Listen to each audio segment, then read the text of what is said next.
Hello students, आज के lecture में हम देखेंगे लीनियर प्रोग्रामिंग प्रॉब्लम क्या है, इसका मैथमेटिकल फॉर्म, कैसे हम इसको मॉडल के फॉर्म में देखते हैं और साथ ही साथ हम कुछ स्टोरी प्रॉब्लम्स देखेंगे, उनको हम कैसे लीनियर प्रोग्रामिंग प्रॉब्लम में चेंज कर सकते हैं और कैसे उनका मॉडल लिख सकते हैं। आइए शुरू करते हैं।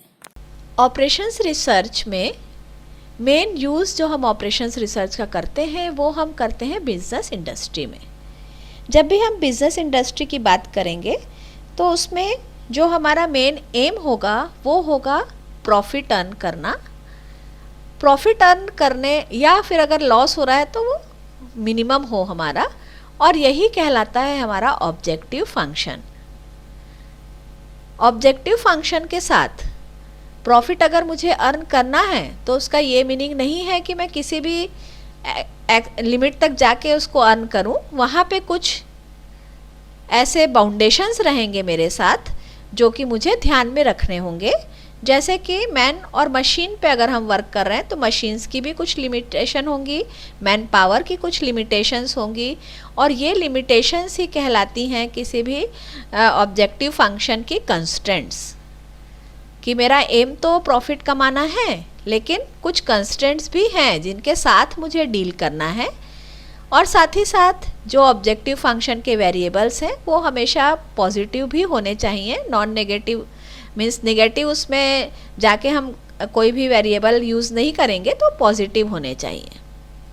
तो ये हमारा मेन एम रहता है ऑपरेशंस रिसर्च में कि एक ऑब्जेक्टिव फंक्शन है जिसको मुझे ऑप्टिमाइज़ करना है। ऑप्टिमाइज़ करना है कि आप अगर वो प्रॉफिट के संदर्भ में ले रहे हैं तो मैक्सिमाइज़ करना है, या लॉस के कॉन्टेक्स्ट में ले रहे हैं तो मिनिमाइज़ करना है। दूसरा कुछ कंस्ट्रेंट्स रहेंगे और साथ में रहेगा हमारा नॉन निगेटिविटी वेरिएबल की कंडीशंस। अब ऑपरेशंस रिसर्च का जो यूज़ हम मेन करते हैं वो भी बिजनेस इंडस्ट्री में होता है। दो तरह के प्रोग्राम्स हम इसमें डील करेंगे, लीनियर प्रोग्रामिंग और नॉन लीनियर प्रोग्रामिंग। आज हम शुरू करेंगे लीनियर प्रोग्रामिंग।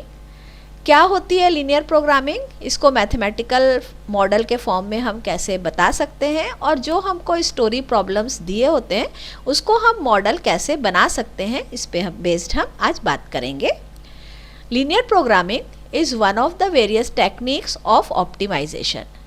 लीनियर प्रोग्रामिंग जो है ये ऑप्टिमाइजेशन की ही टेक्निक है। ऑप्टिमाइजेशन जैसे मैंने बताया, मैक्सिमाइजेशन भी हो सकता है, मिनिमाइजेशन भी, क्योंकि हम ऑपरेशंस रिसर्च की बात कर रहे हैं तो यहाँ पे आपका रहेगा मैक्सिमाइजिंग प्रॉफिट या minimising the loss. It deals with the problem of allocating limited resources to obtain a desired optimal solution subject to a set of given conditions, जिनको कि हम constraints बोलते हैं। Programming means planning and refer to the process of determining a particular plan of action amongst several alternatives. The word linear indicates that all relationships involved in a particular problem are linear. Thus, linear programming problem consists of a decision variables, the objective function and the constraints, or linear programming problem consists of an objective function which is to be optimized and a set of constraints to be satisfied by the variables. Now we see some important points related to linear programming problem. The decision variables are usually interrelated in terms of utilization of resources and needs simultaneous solutions. All the decision variables are considered as continuous, controllable and non-negative. The objective function should be clearly identifiable and measurable in quantitative terms. The relationship among the variables which represent the objective function must be linear. There are certain limitations called constraints on the use of resources such as labor, raw material, space, money, etc. that limit the degree to which an objective can be achieved. Constraints are also expressed as linear inequalities और equalities in terms of decision variables. तो ये कुछ main बातें थी जो कि हम linear programming पढ़ते हैं जब, तो उसमें फॉलो करते हैं कि डिसीजन वेरिएबल्स जो है वो इंटर रिलेटेड होंगे, वेरिएबल जो हम ले रहे हैं वो कंटिन्यूस हैं, वेरिएबल्स जो हैं वो हमारे कंट्रोल में हैं, नॉन निगेटिव हैं, क्लियरली आइडेंटिफाई कर सकते हैं हम उनको, और उनके बीच के रिलेशन जो है वो मस्ट है कि लीनियर हो, क्योंकि हम लीनियर प्रोग्रामिंग प्रॉब्लम ही पढ़ने जा रहे हैं। साथ ही साथ कंस्टेंट जो है वो लीनियर इनइक्वालिटीज़ भी हो सकती हैं और इक्वेशंस भी, इक्वालिटीज़ भी हो सकती हैं, दोनों टाइप से हो सकते हैं, इनइक्वालिटी के फॉर्म में भी हो सकते हैं और इक्वेशंस के फॉर्म में भी हो सकते हैं डिसीजन वेरिएबल्स के टर्म में। तो ये सारी पॉइंट्स जो है ये हमको ध्यान रखने हैं। अब कुछ एजम्पशंस देखते हैं जो कि लीनियर प्रोग्रामिंग प्रोग्राम में यूज़ होती हैं। पहला है आपका certainty. It is assume that all the decision variables are known and fixed and that is variable do not change during the period of study। जब भी हम ऑपरेशंस रिसर्च में डाटा कलेक्शन करेंगे या ऐसे कुछ प्रॉब्लम पे हम वर्क कर रहे हैं तो हम हमेशा मान के चलते हैं कि उस पूरे टाइम ड्यूरेशन में डिसीजन वेरिएबल्स जो है वो फिक्स ही रहेंगे और चेंज नहीं होंगे। सेकेंड है डिविजिबिलिटी और continuity. It means the decision variables can take on any non-negative values including fractional values। इसका मीनिंग है कंटिन्यूटी हम ले रहे हैं, मीन्स कि डिसीजन वेरिएबल जो है वो फ्रैक्शनल वैल्यूज़ भी ले सकते हैं, लेकिन अगर ऐसे प्रॉब्लम्स हैं जहाँ पे कि फ्रैक्शनल वैल्यूज़ यूज़ नहीं होती, नेसेसरी नहीं है, तो वहाँ पे हम इंटीजर प्रोग्रामिंग करते हैं। वो भी आप पढ़ेंगे आगे, इंटीजर प्रोग्रामिंग प्रॉब्लम। अगला है proportionality. Proportionality means the contribution of each decision variable in both the objective function and the constant to be directly proportional to the value of the variable। Means इसका example समझिए।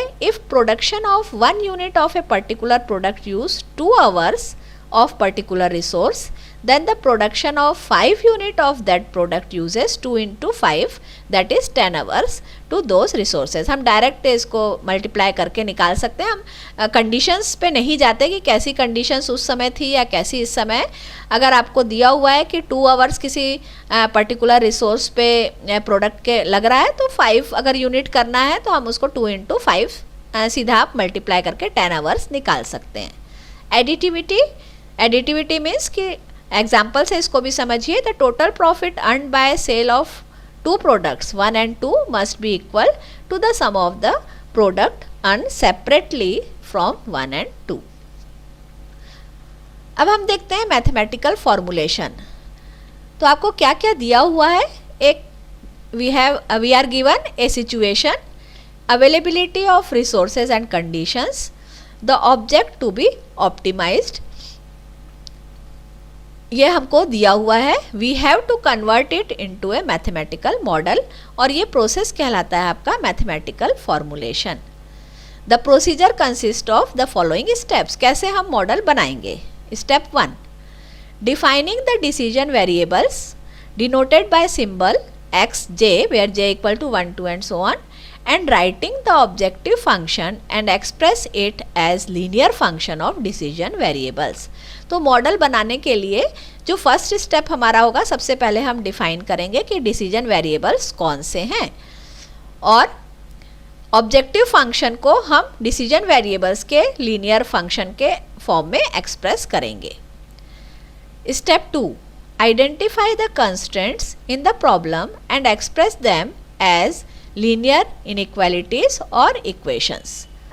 इसके बाद हम constants define करेंगे। कौन से constants हैं जो यूज़ होते हैं, उनको या तो वो लीनियर इनइक्वालिटीज़ के फॉर्म में होंगी या फिर इक्वेशंस के फॉर्म में, और साथ में नॉन निगेटिविटी वैल्यूज़ वेरिएबल की हम हमेशा लिखते हैं। तो ये आपका मैथमेटिकल मॉडल बनाने के स्टेप्स हुए। आइए देखते हैं एक प्रॉब्लम, कैसे हम प्रॉब्लम को mathematical model, linear mathematical model के फॉर्म में बताएंगे। ये डाइट प्रॉब्लम है।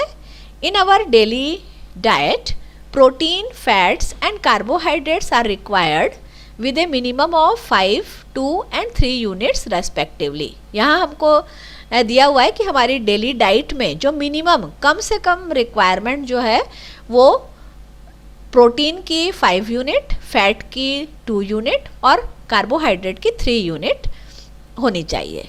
We consider the food stuff consisting of bread, butter and milk. तो यहाँ पे जो हम फूड स्टफ या खाद्य पदार्थ जिसको आप बोलते हैं वो यूज़ कर रहे हैं वो है ब्रेड, बटर और milk. The yields of these nutritional requirement and the cost per unit of food items are given below. यहाँ हमको एक टेबल दिया गया है जिसमें कि आपको जो हमारे फूड स्टफ हैं ब्रेड, बटर और मिल्क, तो इसमें कितना कितना प्रोटीन पर यूनिट हमको मिल सकता है और उसकी कॉस्ट क्या आएगी ये आपको दिया हुआ है।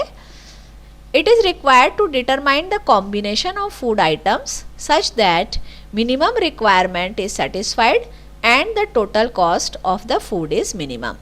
हमको क्या निकालना है, हमको कॉम्बिनेशन फूड आइटम्स का निकालना है कि हमारी मिनिमम रिक्वायरमेंट पूरी भी हो जाए और कॉस्ट जो है वो हमको फूड का मिनिमम लगे। ऑब्वियसली मेरा यही एम रहेगा कि मुझे पूरे न्यूट्रिशन मिल जाए जो मैं खाना खा रही हूँ उसमें, और साथ ही साथ मुझे कम खर्च भी करना पड़े।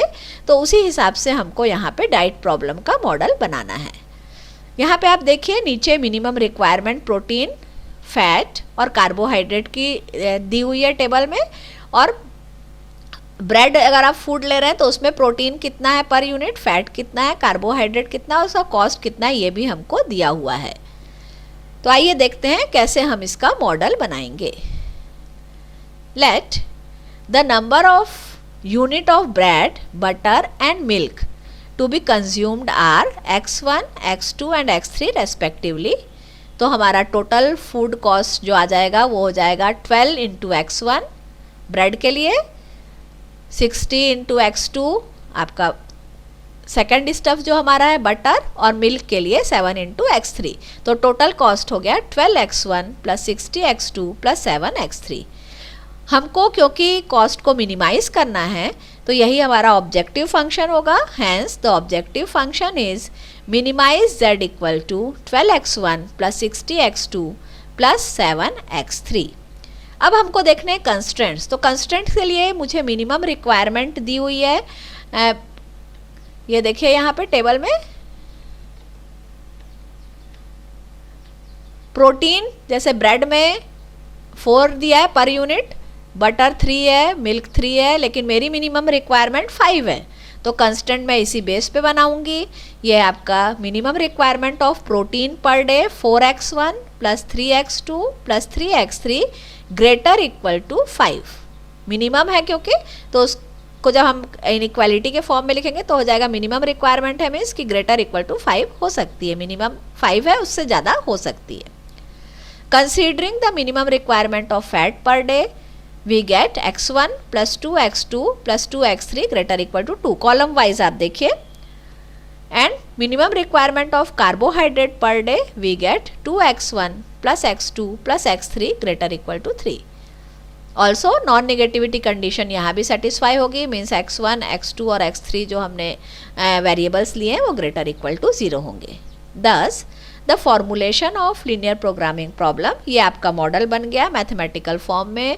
मिनिमाइज, क्योंकि मुझे कम करना है कॉस्ट, मिनिमम रखना है, तो minimise z equal to 12x1 plus 60x2 plus 7x3 subject to constants 4x1 plus 3x2 plus 3x3 greater equal to 5, x1 plus 2x2 plus 2x3 greater equal to 2, 2x1 plus x2 plus x3 is greater equal to 3 and x1, x2, x3 greater equal to 0। आइए एक problem और देखते हैं। यदि पहला problem आपको clear हो गया है तो ये बहुत इजीली समझ में आ जाएगा। ये है आपका production allocation problem. Company manufacturers 3 item A, B, C. These items are processed on 3 machines M1, M2, M3. एक कंपनी है जो कि 3 आइटम बना रही है, ABC उनको नाम दिया गया है आइटम्स का, और ये आइटम्स M1, M2 और M3 मशीन पर बनाए जा रहे हैं, प्रोसेस हो रहा है मीन्स वहाँ पर बन रहे हैं। The time required for each product in each machine is given below. और हर प्रोडक्ट को हर मशीन पे, मीन्स ए को M1 पे बना रहे हैं तो कितना समय लग रहा है, M2 पे बना रहे हैं तो कितना समय, और M3 पे बना रहे हैं तो कितना समय लगता है, ये हमको नीचे टेबल में दिया है। Also the total time of availability of each machine is given, और कोई भी मशीन कितने समय, कितने आवर्स हमको अवेलेबल है ये भी हमको दिया है। The company gets a profit of ₹30, ₹40 and ₹50 per unit of A, B and C respectively.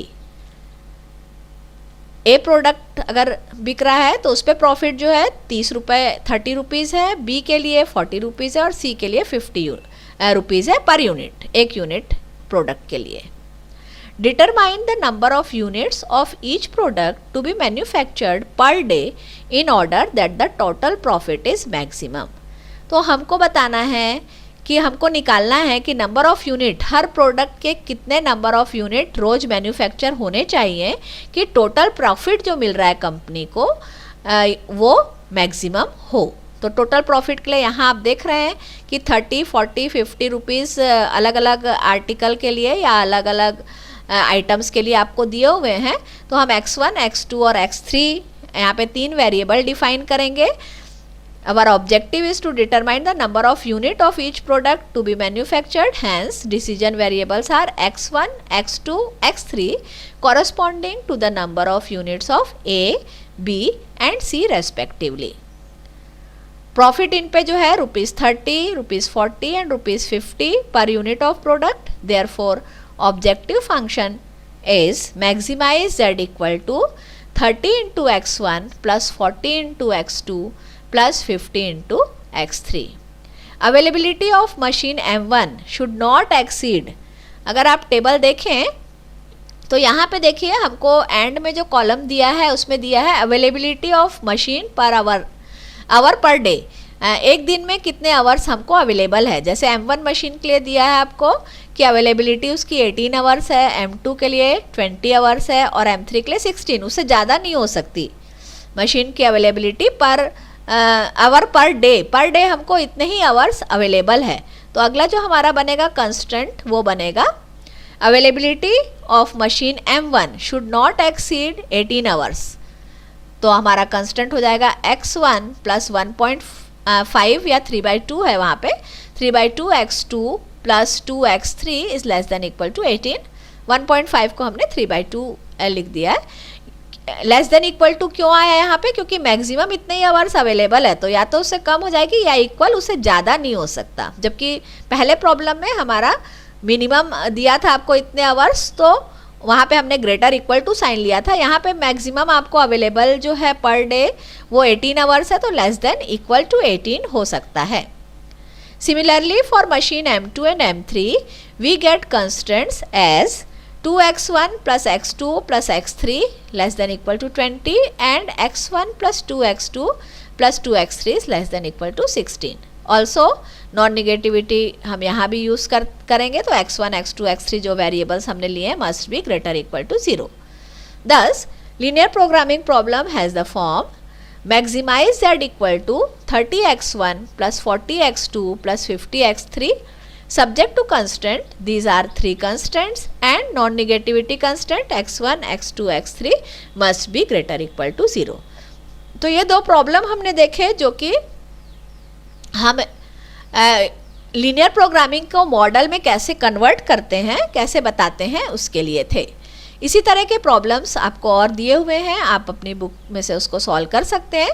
कोई डाउट हो तो हमसे पूछ सकते हैं। तो आज हमने देखा कि लीनियर प्रोग्रामिंग प्रॉब्लम क्या है, मॉडल के फॉर्म में हम उसको कैसे रिप्रेजेंट कर सकते हैं, और अगर हमको प्रॉब्लम्स दिए हैं, स्टोरी प्रॉब्लम्स हैं, तो उसको हम मैथमेटिकल मॉडल के फॉर्म में लीनियर प्रोग्रामिंग के कैसे कन्वर्ट कर सकते हैं। तो ये था हमारा पहला लेक्चर। अगले लेक्चर में हम देखेंगे जनरल लीनियर प्रोग्रामिंग प्रॉब्लम क्या है और उसको सॉल्व करने के लिए सिंप्लेक्स मेथड हम कैसे यूज़ करते हैं। ये रेफरेंसेस हैं जो हमने यूज़ किए हैं, इनकी प्रैक्टिस करते रहिए। बहुत से प्रॉब्लम्स आपको दिए हैं बुक में, बुक से प्रॉब्लम्स लेके उनको मैथमेटिकल मॉडल में कन्वर्ट करने की कोशिश करिए, और अगले लेक्चर में हम आगे देखेंगे। Thank you.